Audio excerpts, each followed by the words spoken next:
La casa de las bugambilias parecía más pequeña cuando volvimos. No era que hubieran encogido las paredes, sino que la luz entraba distinta, tamizada por los pétalos morados que el viento pegaba al vidrio como si fueran estampas antiguas. El portón chirrió con ese lamento que conocíamos de memoria, y por un segundo juré escuchar a mamá toser en la cocina, abrir el cajón de los manteles, regañar a la radio porque siempre se perdía la estación. Diego empujó la puerta con el hombro, de ese modo práctico que tenía para casi todo. Dejó el llavero sobre el aparador, un puñado de llaves opacas salvo una, dorada, con una cabecita en forma de flor, y se quedó mirando la sala como si fuera un mapa que había olvidado leer. Huele igual, dijo, y su voz sonó cansada. A café y a polvo limpio. Y a tardes, respondí, sin querer. No sé por qué dije eso, pero la casa olía a tardes enteras. El reloj del comedor, roto desde el velorio, insistía en marcar las 3:17. Quise ponerlo en hora, pero no me atreví. Era como tocar un hueso. El notario llegó puntual, con su portafolio viejo y una educación de paraguas. Nos dio el pésame otra vez, esa palabra cuando llega tarde pesa el doble, y nos leyó el testamento, la casa, la miscelánea, el dinero dormido en la cuenta, mitad y mitad. Todo sencillo hasta que pronunció la condición, esa letra pequeña donde a mamá le gustaba esconder juegos. La señora Rosa dispuso que cierta llave dorada abre un compartimento en la casa. Lo que haya allí será de quien lo encuentre. Es un deseo expreso, y pide que se respete sin intervención legal. La llave dorada. Diego la tomó y la dejó de nuevo como si quemara. Yo la acerqué a la luz. En la cabecita de flor se distinguía un relieve diminuto, casi una espiral. La sostuve entre los dedos y sentí la frialdad de algo que lleva siglos esperando. Después de que el notario se fue, empezó el tanteo silencioso. Diego probó la llave en vitrines, en el aparador, en el ropero del cuarto azul. Yo seguí otra lógica, la de los recuerdos. Si algo escondió mamá, pensé, lo hizo en un sitio que nos viera crecer. Seguí la línea de las fotos marfileñas sobre el corredor, las de cumpleaños con globos de feria, las de uniformes escolares arrugados, las de mi primer recital con las manos rígidas sobre el teclado, el piano de la abuela,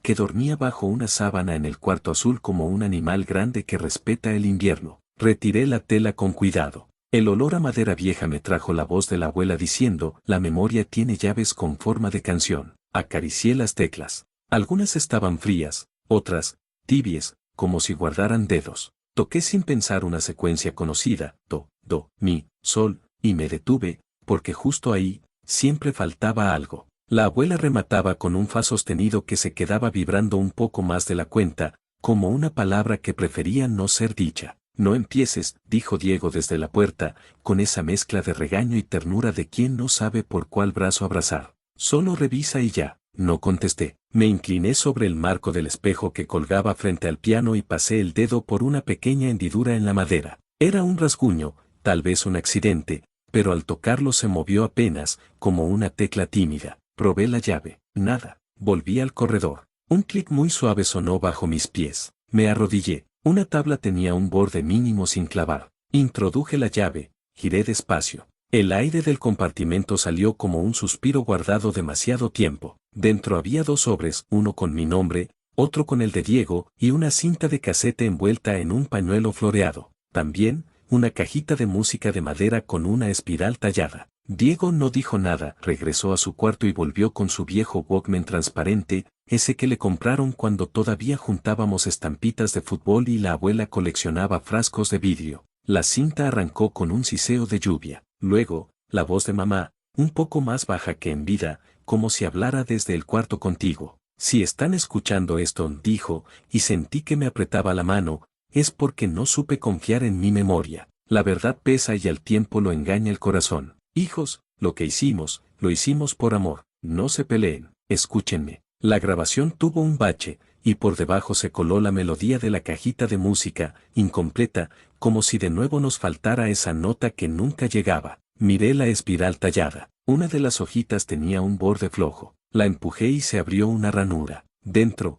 un papel doblado 1000 veces. La música está incompleta, decía la letra de mamá. Falta la nota que solo tu abuela tocaba. Si la recuerdas, sabrás dónde mirar. Toqué el fa sostenido en el piano, ese que la abuela sostenía hasta que el silencio temblaba, y entonces algo se aflojó en el marco del espejo. Se desplazó medio centímetro, lo justo para que mis dedos encontraran un cuaderno de tapas negras. En la primera página, en tinta azul, el verano del incendio. La tarde se hizo lenta. El polvo flotaba como nieve dentro de un rayo de sol. Diego respiró hondo. Yo abrí el cuaderno. Leí en voz alta la primera línea. Tenías 11, Alma. Diego, 17. Y supe que ese verano que siempre había recordado con huecos iba a llenarse de palabras que dolían. Apoyé la espalda en el piano, y por primera vez no tuve prisa. Y si en este punto, mientras escuchas, sientes que esta casa también te pertenece un poquito, te invito, con cariño y sin romper el hilo, a suscribirte y activar la campanita. Aquí seguimos, contando Ballito,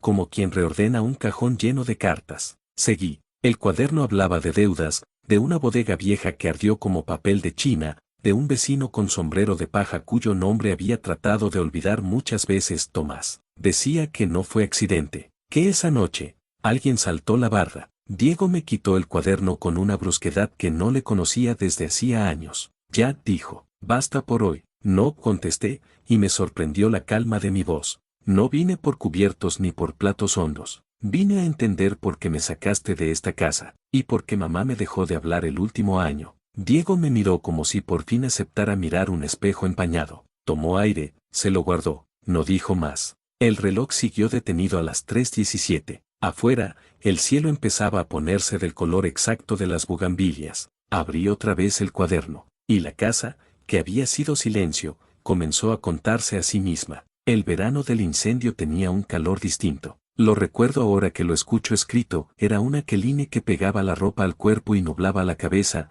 como si el calor fuera una decisión. Mamá fechó todo con una prolijidad que nunca tuvo para ordenar los cajones. La deuda con Tomás, anotó, la garantía de la bodega vieja, el corte de luz en el barrio a las 21:14, el estallido que sonó como una botella rompiéndose por dentro de otra botella. En el margen dibujó un fósforo. Nunca la vi dibujar, pero ahí estaba, un palito con una cabeza triste. Es raro lo que uno descubre tarde de sus padres. No fue accidente, escribió. Esa noche uno de ustedes salió de casa. Me detuve. Los dedos me temblaban un poco, no de miedo, sino de reconocimiento, porque hay frases que uno viene oyendo de lejos, a través de puertas, y un día se abren. Diego me pidió el cuaderno con la voz baja. Lo sostuvo como se sostiene un gato arisco. Pasó la página. Leyó sin mover los labios. Cuando habló, lo hizo como si cada palabra tuviera que pedir permiso. Yo vi a Diego saltar la barda, leyó, todavía desde la letra de mamá. Llevaba una mochila. Lo seguí con el corazón en la garganta. Llegó a la bodega. Vi el brillo del fuego en sus ojos. Quise gritar, pero no pude. Volvió con las manos negras. Me miró y dijo, mamá, ya está. El cuarto azul se nos vino encima. La madera, el espejo, el piano, todo parecía más cerca. Me senté en el banquito y apoyé la frente en el borde, como cuando era niña y buscaba tener fiebre para que no me mandaran a la escuela. Tú, pregunté sin atreverme a completar. No entiendes, dijo Diego, y se llevó un puño cerrado a la boca, como si contuviera algo. No fue por rabia ni por llamar la atención. Fue por ti. El nombre de Tomás cayó como una herramienta en el piso de la miscelánea. Lo escuché rebotar en los años. Las visitas, de confianza, los dulces que yo no pedía, ese modo de arrimarse al mostrador. Yo tenía 11. La mente hace su trabajo, guarda, esconde, cambia el foco. Pero hay cosas que sobreviven el escondite. Me vi a mí misma con trenzas, sosteniendo una libreta de pentagrama, preguntándome por qué la abuela cerraba la puerta cuando Tomás venía a ver las cuentas. Se lo dije a papá, siguió Diego. No me creyó. Dijo que Tomás nos salvaba del cierre, que los hombres de bien no miran a las niñas. Mamá sí me creyó, y me pidió, se detuvo, me pidió lo que no debió pedirme. Quemamos la bodega para que se fuera, para que te dejara en paz. No lloré. Hay verdades que no piden lágrimas, piden aire. Abrí la ventana, dejé que entrara el olor a tierra regada del vecino. Le pedí a Diego la cinta, rebobiné. La voz de mamá volvió a hablar desde ese cuarto contigo. Si escuchan esto, tendrán edad para cargar con la verdad. Perdónenme por pedirle a Diego lo imposible, y por sacarte de la casa, Alma, cuando Tomás volvió y preguntó por ti después del incendio. Preferí que me odiaras. Me quedé con la cinta en la falda, el Walkman zumbando como un insecto paciente. Había odiado a Diego con una pureza que a veces solo se reserva para la gente que más amamos. Lo había llamado carcelero, muro, sombra. Ahora el muro tenía grietas bonitas. ¿Por eso me echaste? Pregunté. ¿Por eso me dijiste que me fuera con mi música? Para que no te tocara la sombra, dijo sin mirarme. Y para que no te llamaran a declarar si esto salía. Tomás tenía amigos en la policía. Mamá y yo decidimos embarrarnos los dos y dejarte a salvo. Mal, claro, pero era lo único que supimos hacer. En el cuaderno había recibos pegados con cinta amarillenta, uno con el sello del banco el día que mamá liquidó lo último, y una carta con letra de hombre, apretada y torcida. Rosa, sé lo que hiciste, me debes el triple, no te preocupes, no diré nada, pero quiero lo mío. Era la letra de Tomás, o eso creímos. Mamá anotó al margen, nos chantajeó. Berly tocamos la cocina cuando golpearon la puerta. 3 golpes secos, de esos que no preguntan si pueden pasar. Era Elvia, la sobrina de Tomás. Traía la sonrisa apretada de quien ya hizo el cálculo y le sobra. Puso sobre la mesa un sobre abombado. Adentro, fotos granuladas, la barda, una silueta que podía ser cualquiera, una mujer al fondo. Fotos que no cuentan la verdad, pero la inventan bien. La historia del barrio se podría escribir con esto, dijo. Pero no soy mala. Véndanme la bodega nueva y dejamos todo tranquilo. De lo contrario, ustedes saben. Diego endureció la mandíbula. Yo recogí el cuaderno y la cinta como quien recoge ropa del cordel antes de la lluvia. Danos 2 días, dije. Te llamamos. Nos sostuvo la mirada como se sostiene un vaso para ver si está realmente limpio. 2 días, repitió, y se fue dejando la puerta apenas entornada, para que escucháramos cómo se iba. Esa noche casi no dormimos. Yo leí el cuaderno hasta el final. Encontré una carta que mamá no envió. Palma, si lees esto, tu música me salvó de odiarme. Encendimos un fuego para apagar otro. No digo que estuvo bien, digo que te elegí. La guardé junto al pecho, como quien guarda un pañuelo con perfume. Por la mañana, con el primer ruido de los camiones del mercado, dije lo que había decidido: no vender, no esconder. Ir donde Elena, la periodista del barrio que todavía cree en firmar con su nombre, y don Severiano, el abogado que ganó una demanda que todos creímos perdida. Diego me miró con los ojos usados y dijo que no quería exponer a papá. Le tomé la mano. Papá se fue con otra carga, dije. Esto no es exhibirlo, es poner un punto al final de una frase que ya se está escribiendo sola. El viento hizo ruido en el jardín. Las bugambilias soltaron 2 flores más. Nos pusimos viejos en un segundo y luego volvimos a la edad que teníamos. Fuimos donde Elena. Su oficina olía a tinta y a cactus.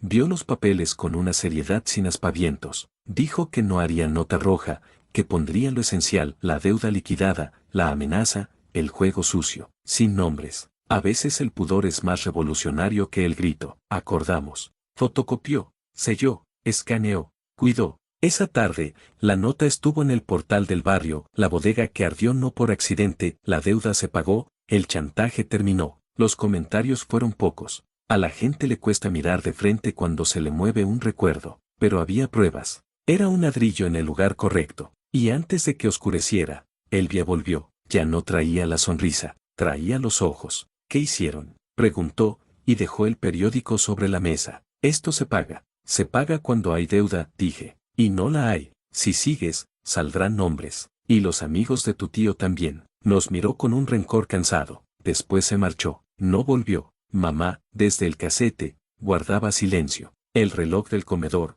todavía terco, seguía marcando las 3:17. Me pregunté cuántas cosas en la casa funcionarían si les diéramos cuerda. Puse la cajita de música sobre la mesa y la accioné. Sonó la melodía coja. Faltaba nuestra nota. La pondremos, dije, sin mirar a nadie. Y que suene completo, aunque no sea perfecto. Diego hizo café. Yo abrí la ventana y dejé entrar la tarde. A veces reparar empieza así, con un gesto mínimo que nadie aplaude. El tercer día amaneció con esa claridad que solo tienen las mañanas donde algo se decide. Le di cuerda al reloj del comedor, por fin. Caminó 3 segundos. Se detuvo, caminó 4, volvió a pararse. Reí bajito. Hay relojes que también tienen duelo. En la mesa extendimos los papeles como si armáramos un álbum nuevo: el recibo del banco, la escritura de la bodega vieja que mamá guardó en mi sobre, la lista de los policías que miraron para el otro lado con los ojos abiertos. Diego ordenó por fechas. Yo ordené por olor. Algunos olían a cajón de madera, otros a tinta fresca, otros a manos. No pienso esconder nada, dije. Pero tampoco quiero convertir esto en espectáculo. La mitad del barrio fue niño cuando nosotros lo fuimos. No nos hagamos agujeros nuevos. Está bien, dijo Diego, con esa paz que se le pone en la cara cuando ya tomó una decisión. Hagámoslo por nosotros, no contra nadie. Abrimos la miscelánea. Entró luz de mañana y polvo de años. Las estanterías parecían soñar todavía con frascos de caramelos. Las bulldouzes tenían un desgaste en el mismo lugar donde papá hacía sonar la caja registradora con una alegría chiquita. Caminé despacio hasta el mostrador. Puse las manos sobre el borde, cerré los ojos. Escuché el barrio, un radio vecino, un niño que corría con mochila, un señor que arrastraba una escalera. Pensé en la posibilidad de que ese mismo espacio fuese otra cosa. Un sitio con sillas, con vasos, con música. Quiero abrir un café, dije. Llamarlo la nota faltante. Tocar aquí las tardes en que el mundo sea demasiado mundo. Vender pan de Doña Chela. Poner, en el rincón, una estantería donde cualquiera pueda dejar una carta a sus muertos. Que la gente venga a completar la melodía que le falte. Diego sonrió como cuando aprendió a andar en bici y logró no caerse en la primera cuadra. Me vio con ojos de hermana, sí, pero también con ojos de alguien que empieza a imaginar una mesa con migas. Yo puedo con la parte de números, dijo, y fue su forma de abrazar. Volvimos a la casa con pan de la esquina. El sol ya no entraba como denuncia, sino como invitado. En el cuarto azul destapé el piano. Ajusté un tornillito imperceptible. Introduje un alfiler que encontré en la caja de costura de mamá en el mecanismo de la cajita de música, apenas para empujar una rueda que se había vencido. No soy relojera ni ludie, pero hay cosas que una aprende mirando manos ajenas durante años. Toqué la melodía, do, mi, sol, fa sostenido. Dejé que vibrara hasta que el aire aprendió su tamaño. Entonces, giré la cuerda de la cajita. La melodía,